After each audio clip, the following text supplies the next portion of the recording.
Aleyküm kadirli yurttaşlar. Bugünkü işlerimizde Onyx Trick Rule kalibre opkesi hakkında aytib o'tamiz kıskaça. Bunu tekshirish episiga giramiz birinchi.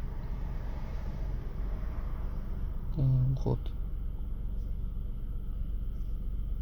patok dalni. Az bunu kalibre opke etdik bunu.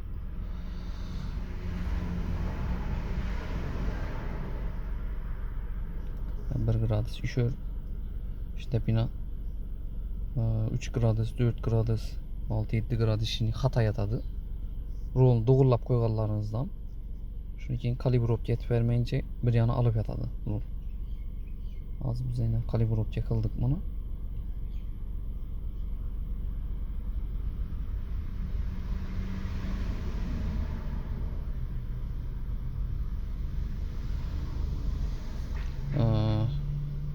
Şimdi kalibre opke kılışını gösterip ötemiz.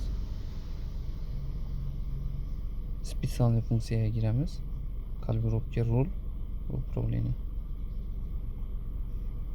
Запустите dvigatelini yakıp koyun dedi.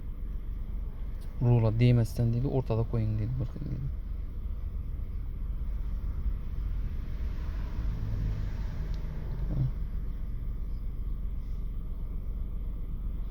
Rule'unu dedi, burup dedi, borotunu dedi, ortada koyun dedi. Sentralni da bizdenki şart emas o narsalarni bajarishimiz.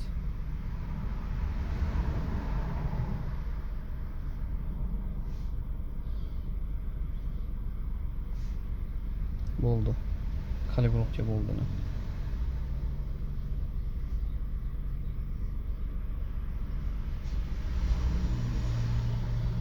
Geçerine demeyin. Rol upravlение şunu qarasak. Gradusuna 2,00 bo'lib turadi. Bu hamma ham o'xshayvermaydi. Bir rullada kreşe tushib qoladimi? Haligacha noma'lum bo'lib turibdi u kasal. Hammasidan o'xshamaydi shuda. Darog yanib qoladi. Shularni ko'psini qilib bo'lmaydi xullas. Buni ham o'xshayacak o'xshaydi. Shunday sog' bo'lasizlar, salomat bo'lasizlar. Hammaning ishlarini rivoj tilaymiz.